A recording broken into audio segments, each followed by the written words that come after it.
Сегодня мы затронем тему женского здоровья. Конкретно мы поговорим о таком недуге, как рак шейки матки.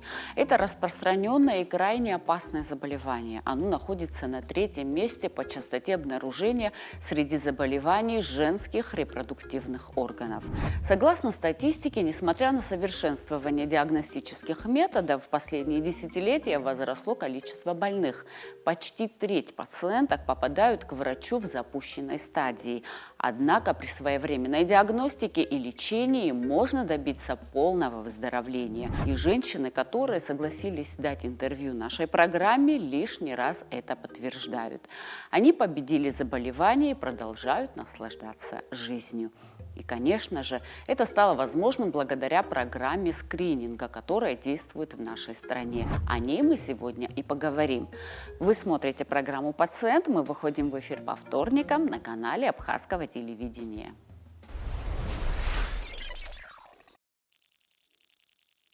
Среди злокачественных опухолей репродуктивной системы женщин первое место занимает рак молочной железы, а второе – рак шейки матки.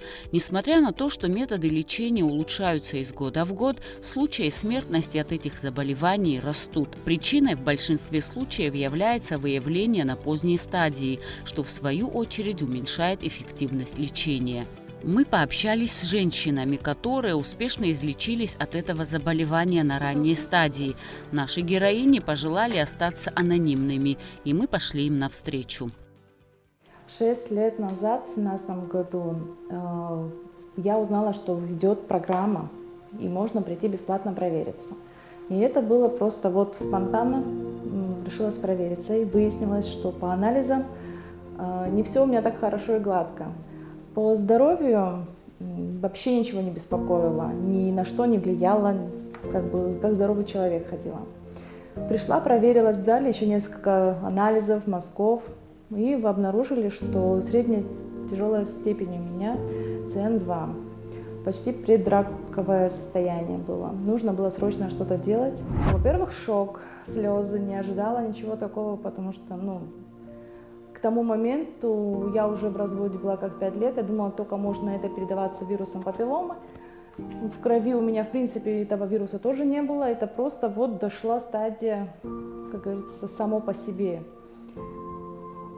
Как у нас бывает, обычно женщины не обращаются по долгому времени, и в тот момент у меня тоже было такое время, что не до врачей было. Когда вот решилась, обнаружилось, и не очень приятное было состояние. У вас есть дети? Да, у меня 2 девочек. На тот момент они были маленькие, школьницы. Было, да, очень тяжелое состояние, во-первых. И не скажешь всем, потому что всех родных тоже жалко, ту же маму. Как ты ей скажешь, что у тебя такое состояние? Мне на то время было 37 лет. Я услышала про скрининг и решила сама пойти. В общем-то, при осмотре ей не понравилась моя шейка, послеродовые рубцы были у меня сильные, взяла биопсию. И при исследовании у меня начальная стадия рака. Я замужем, у меня 3 детей. У меня был очень большой шок, стресс. Потом взяла себя в руки, в кучку и ради детей начала дальше лечиться. Направили меня в специализированное учреждение. Поехала в город Краснодар, там мне сделали операцию, и после того приехала, наблюдала все у Оксаны Анатольевны. Кто вас поддерживал дома? Муж, в первую очередь муж, дети маленькие были, родители. Поддержка всегда была у меня. Мне 43 года. Я посетила врача, это был доктор Вика Владимировна, можно говорить. И это было в 2019 году. Вот после 2019 года она обнаружила, что у меня какое-то изменение, и она отправила меня на скрининг к Оксане Анатольевне. И вот с 2019 года я лечусь у нее, они у меня обнаружили, предраковое состояние у меня было. Да, я замужем, у меня 3 детей. Скажите, а что вы почувствовали, когда вам поставили? Ой, когда поставили диагноз, все, у меня все перевернулась, думала, все, и на раз вот, да, вот слышите, вот как бывает, да, вот когда в запущенных формах, ну, я вот уже думала, что надо выезжать там, да, вот, но потом мне когда сказали, что вот я вообще лечилась, вот вообще наблюдалась у Вики Владимировны, и вот когда она меня отправила к Оксане Анатольевне, она мне сказала, я даже не хотела, я его не знала, и когда она сказала, я тебя отправляю к специалисту, не переживай. И вот с тех пор, вот я 5 лет я нахожусь вот у Оксаны Анатольевны под наблюдением, и я просто очень рада, что у нас такие тут вот врачи есть. Болевых ощущений вообще не было, просто вот, даже моя мама меня насильно заставила, пойди проверься, говорит, потому что вот я сколько, года 4, наверное, не проверялась просто, да, потому что не было проблем никаких. И я чисто случайно вот пошла, и вот выявилось вот такое вот нехорошее состояние, было предраковое состояние. Еще года 2, говорит, если бы ты не пришла, уже было бы совсем иначе. На начальных стадиях какие-либо проявления патологии полностью отсутствуют. Заболевания выявляют случайно при обследовании по поводу других гинекологических проблем. Первые признаки появляются при распространении опухоли за пределами органа. В дальнейшем симптомы становятся более специфичными и узнаваемыми. Организм пациента дает различные сигналы, на которые они должны обращать особое внимание. Рак шейки матки – это широко распространенное, очень грозное заболевание, которое, безусловно, касается именно женского населения и которое, к сожалению, на сегодняшний день сокращает продолжительность жизни на 25-30 лет. Ежегодно в мире регистрируется более 500 тысяч новых случаев этого заболевания. И уже абсолютно доказано, что частой причиной, основной причиной тому, чтобы это заболевание возникло, является вирус папилломы человека. Это вирус очень распространенный. Существует более 150 типов этого вируса, и только 15 из них могут вызывать это заболевание. Из этих 15 самые агрессивные – это 16, 18, 32, 31, которые, когда мы выявляем этот тип вируса, конечно, такие пациенты находятся под более тщательным наблюдением. Скрининг-программа в нашей стране действует с сентября 2012 года. Ее осуществляет Центр репродуктивного здоровья, который открыт на базе Центра СПИД. Финансирует программу Фонд ООН в области народонаселения. Вначале был разработан пилотный проект, определена целевая группа. Это женщины в возрасте от 25 до 60 лет, которые прошли первичное обследование. Пилотный проект хорошо себя зарекомендовал, была большая обращаемость. И тогда было решено открыть скрининг-кабинет. Таким образом, с 2012 года скрининг-программа действует на постоянной основе. Это был забор мазков с шейки матки на онкоцитологию, то есть тогда, когда выявляются клетки, отличающиеся от нормы, да? Вот. И если мы выявляли какие-либо заболевания, далее мы либо их лечили, либо уже если выявлялся рак, то мы направляли таких пациентов в специализированное учреждение. В 2012 году при непосредственном участии генерального директора Европейского центра по раку шейки матки Филиппа Дэвиса был организован скрининг-кабинет. Тогда на том этапе был кабинет оснащен всем необходимым оборудованием. То есть все, что было необходимо, это очень хороший кольпоскоп, это радиоволновой аппарат, это одноразовый инструментарий, это расходные материалы, это ПАП-тест. Наши цитологи получили великолепный цифровой микроскоп для того, чтобы они могли изучать эти мазки. И вот с 2012 года была определена в нашей стране эта программа. Эта программа была поддержана правительством Республики Абхазия и Министерством здравоохранения. И вот с 2012 года, а тогда координатором этого проекта была Людмила Борисовна Авицба. Это был человек, который хотел сделать жизнь женщин лучше, который хотел, чтобы вот эти все новшества, которые есть в медицине, обязательно имели место быть и у нас в стране. И она приложила к этому немало усилий.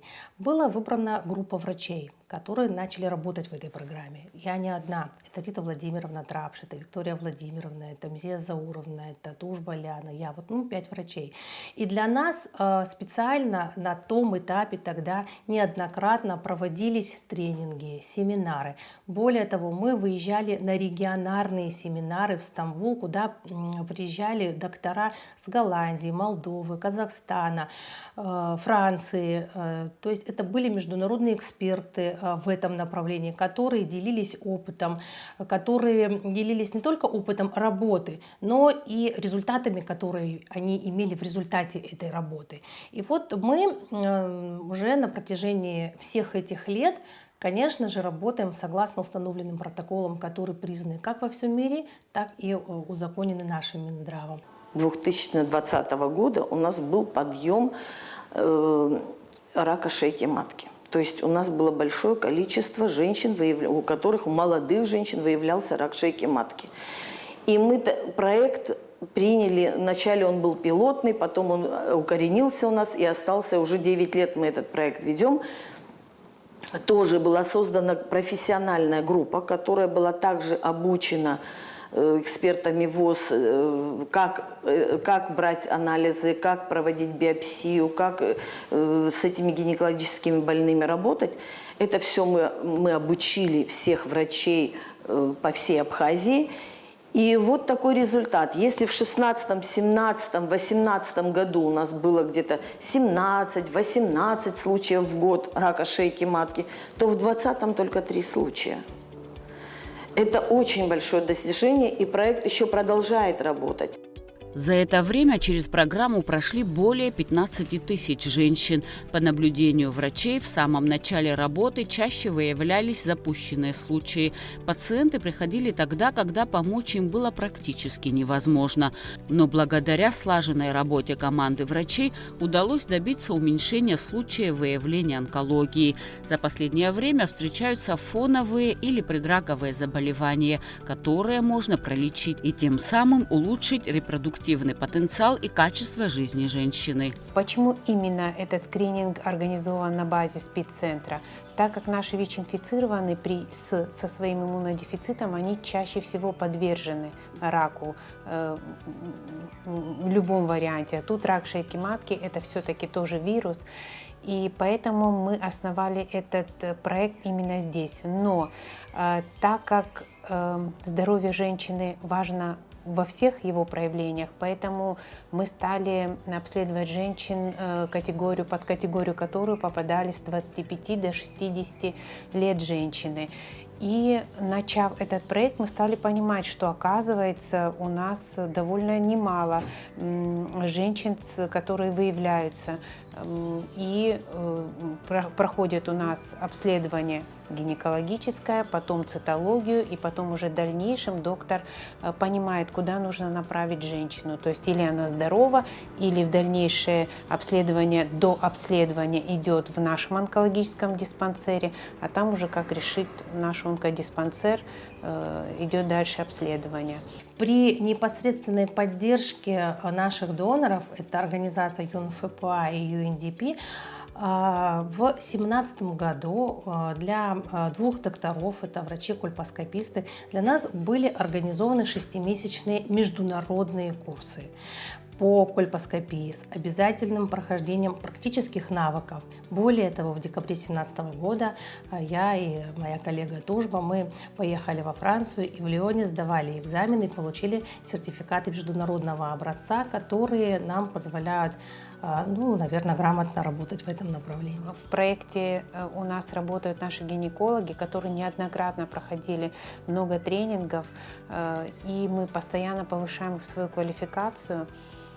И, в принципе, работаем все сообща. Все гинекологи, все друг друга знаем, но у нас в Абхазии это вообще несложно сделать. И поэтому каждый передает свою женщину друг другу, говорят, что вот такой случай. У нас Даже вот Оксана Анатольевна, она помимо всего делала такой проект, лекцию читала, то есть какое количество выявляемости, все это показывалось гистологически, то есть мы даже можем все это показать наглядно тоже.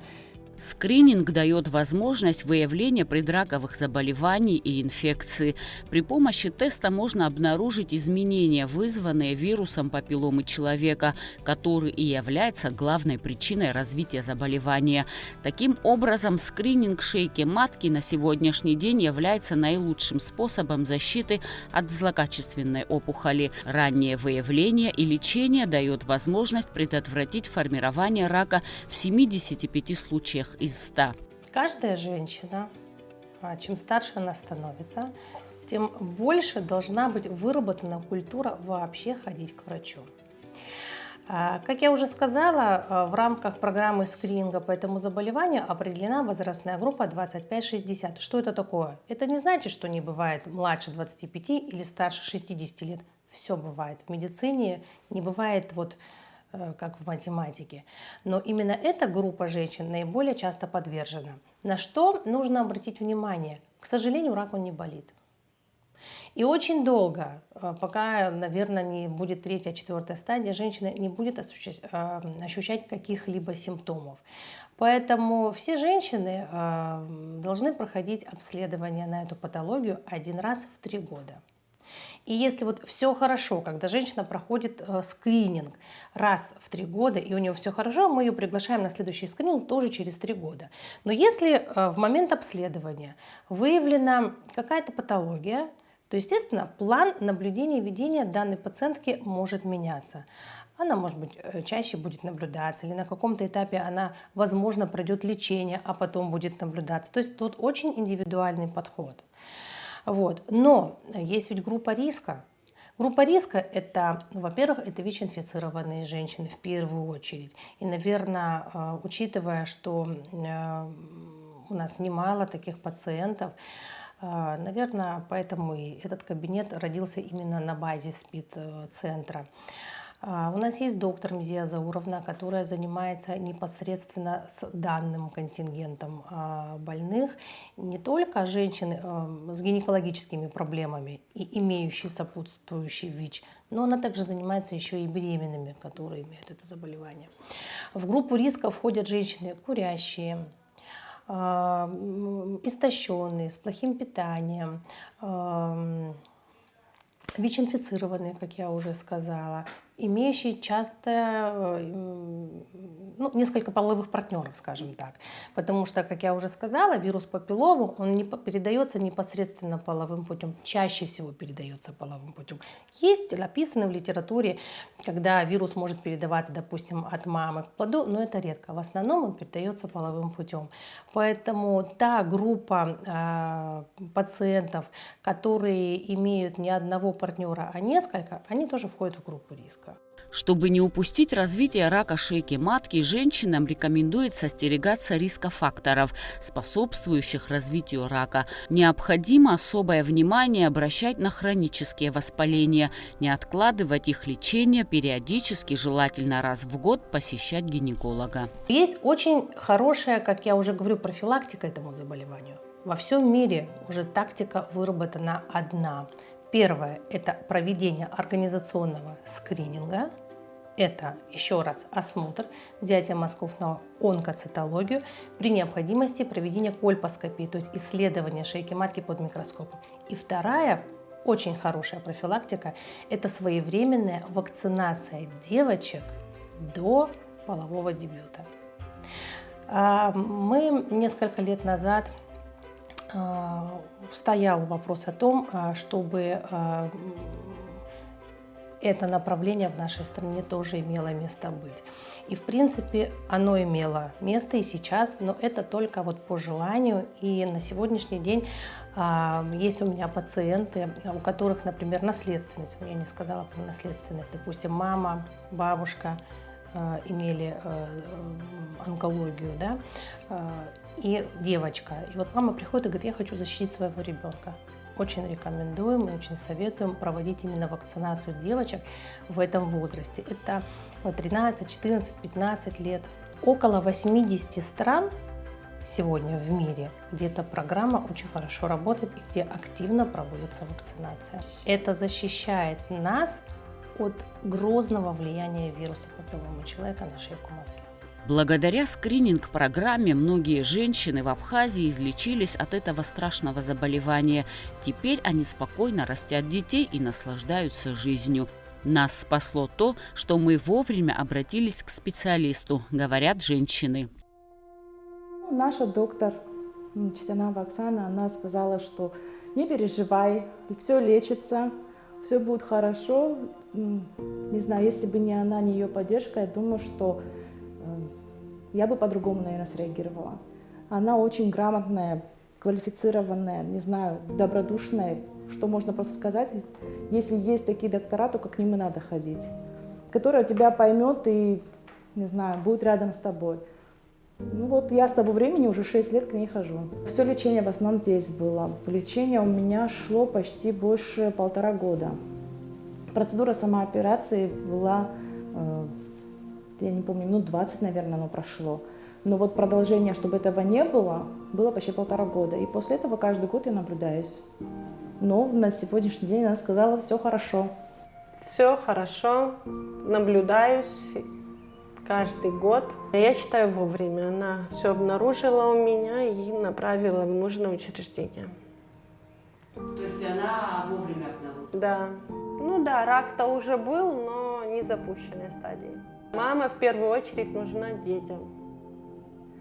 И обязательно надо приходить к гинекологу на осмотр и наблюдаться. Не откладывать поход к врачу ни в коем случае. Даже если все хорошо, чувствуешь себя, никаких жалоб нет. Я стала на жизнь совсем по-другому смотреть.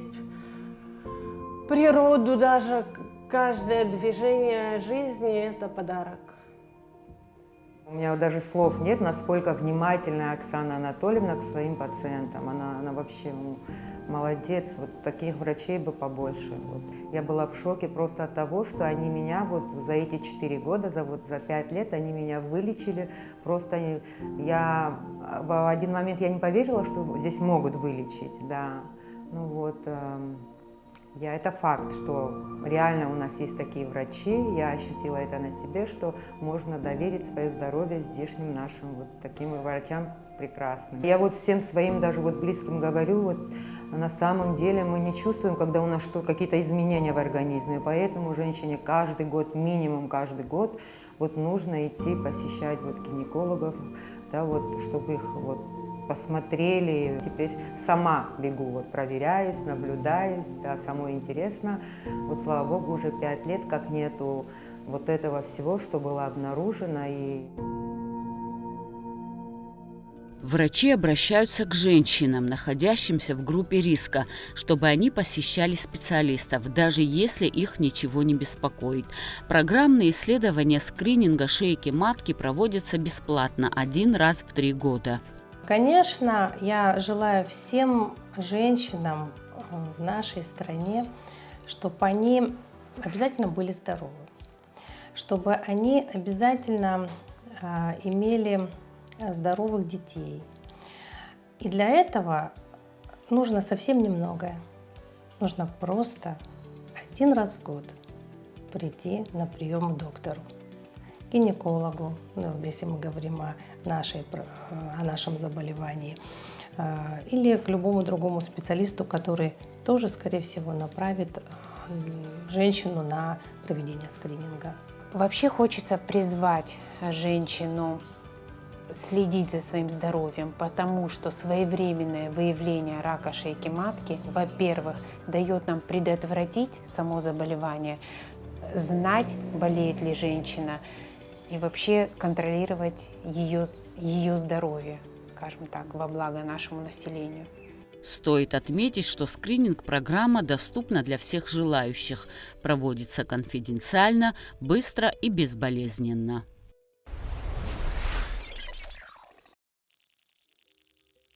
И в заключение хочется еще раз обратиться к женщинам и напомнить: дорогие женщины, ваше здоровье в ваших руках. Вы нужны своим детям здоровыми и счастливыми. Поэтому не упустите драгоценное время и обратитесь к специалисту.